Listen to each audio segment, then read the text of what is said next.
दोस्तों हमारे stock market Q&A series का आज का ये 45वां वीडियो है और इसमें हम जानेंगे कि म्यूचुअल फंड में एग्जिट लोड क्या होता है। तो जो भी लोग म्यूचुअल फंड में इन्वेस्ट करते हैं उनसे कोई ना कोई सवाल जरूर होते हैं। अगर आपके भी कोई सवाल है तो कमेंट में जरूर पूछिएगा। तो आज का सवाल ले लेते हैं कि म्यूचुअल फंड में एग्जिट लोड क्या होता है। दोस्तों म्यूचुअल फंड एक तरह का शुल्क यानी कि उसमें फी होता है जिसे एग्जिट लोड कहते हैं, जो निवेशक को फंड से पैसे निकालने यानी कि रिडीम करने पर लगता है।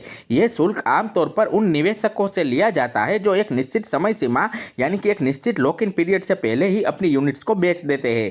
उदाहरण के तौर पर मान लीजिए कि किसी फंड में 1% एग्जिट लोड लगता है, तो अगर आप 1 साल से पहले पैसे निकालते हैं तो आपके ऊपर 1% एग्जिट लोड लगता है। ऐसा किसी म्यूचुअल फंड का कंडीशन होती है। तो इसमें अब उदाहरण के तौर पे समझिए कि आपके पास 1 लाख रुपए का निवेश है जिसमें आपको 6 महीने के बाद 1,10,000 का प्रॉफिट हो गया, यानी कि 10,000 का आपको प्रॉफिट हुआ है। तो अगर आप उस राशि को 6 महीने के अंदर ही निकाल देते हो तो जो 1 साल में इनका 1% का एग्जिट लोड है उस क्राइटेरिया को आप मीट नहीं कर पाते हो, इसलिए आपके ऊपर 1% का एग्जिट लोड लगता है, जो कि 1,10,000 पे लगेगा, यानी कि आपके 1,100 रुपये 1% के तौर पर काट लिए जाएंगे, क्योंकि आपने इसके एग्जिट लोड के नियम जो कि 1 साल से पहले निकालने पर लगता है उसका पालन नहीं किया। इसलिए अगर आप 6 महीने में ही निकाल लेते हो तो आप पर 1% एग्जिट लोड जरूर लगेगा। तो किसी भी म्यूचुअल फंड में इन्वेस्ट करने से पहले इतना जरूर जान ले कि उस म्यूचुअल फंड का एग्जिट लोड कितना है और कितने समय के बाद एग्जिट लोड लगना बंद हो जाता है। तो इसके बाद ही आप अपना पैसा निवेश कीजिएगा। तो ऐसे ही वीडियो हम बनाते रहते हैं, तो हमें सब्सक्राइब और फॉलो जरूर कीजिएगा। और अगर आपके भी कोई सवाल है